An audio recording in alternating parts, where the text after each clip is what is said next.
Tai nuo šių metų ūkininkams norim pristatyti, sakykime, taip visišką naujieną rinkoje ir tai yra sėklų daigumo ir gyvybingumo testas, kuris atliekamas yra vos per 4 valandas. Kas tipiškai užtrunka paprastą daigumo testą atlikti apie 2 savaitės, bet kadangi ūkininkai siunčia daugumą vienu metu, tai užtrunka iki mėnesio. Taip ilgai? Taip, ir tai yra pagrindinė priežastis, dėl ko ūkininkai netlieka šitų testų. Arba vengia galbūt atlikti? Taip. O sakykite, ką tai duoda ūkininkui šitas testo atlikimas?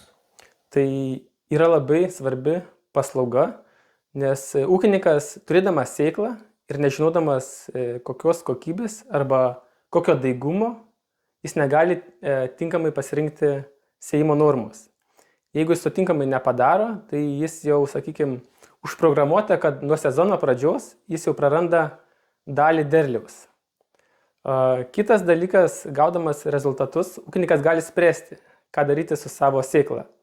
Jis gali arba ją pasilikti sandėliuoti kitais metais, arba sėti, arba ją parduoti. Ir dar, sakyčiau, yra vienas svarbus momentas, kai ūkininkai perka sėklą iš kitų ūkininkų. Jie gali pasitikrinti ir tas jam užtrunka vos 4 valandos. Tai čia jūsų, sakykite, čia jūsų unikalus toksai sprendimas, ar čia jūs šitą paslaugą irgi atsivežėte iš vakarų Europos? Taip, jinai yra sukurta Vokietijoje, Vokietijos mokslininkų. Kaip veikia apskritai šitas testavimas to daigumo ir gyvybingumo sėklos? Sėklos yra sudedamas į tokias plokšteles ir ant jų užpilami reagentai. Ir kas svarbu, kad jeigu yra sveika sėkla, jinai su to reagentu visiškai nereaguoja.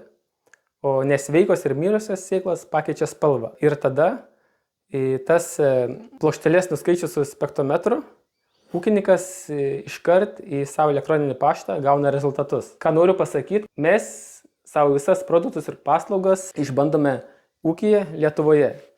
Ir ši paslauga yra neišimtis. Taigi mes atlikome testą su savo užauginta sėkla. Ir ką mes norėjome parodyti, skirtumus. O skirtumas yra tik tai tarp daigumo 5 procentai.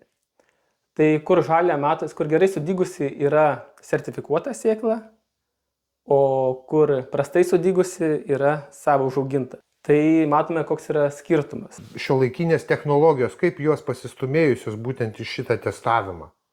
Tai šita technologija veikia 2 principais. Tai yra dirbtinio intelekto, nes dirbtinis intelektas nuskaito, sakykime taip, įvairius šviesos atspindžius.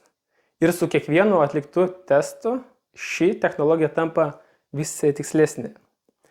Plius yra pridedama dideli duomenys, kurie visą tą informaciją apdoroja. Kas įdomu, kad šiuos testus galima visą įrangą sutalpinti į vieną mažą lagaminėlį, kurį mes pristatysime parodos ką pasėsi metu. Ir ūkininkai galės tą visą pamatyti. O sakykite, patikimumo klausimas irgi yra labai svarbus. Kaip ūkininkui pasitikėti tais testavimo rezultatais? Tai atsakymą turiu. Tai šita technologija paremta pasaulinės organizacijos ISTA metodologija. Ta pačia metodologija, kuria vadovaujasi įmonės, kurios tyria sertifikuotas sėklas. Tai ūkininkai gali būti ramus dėl to.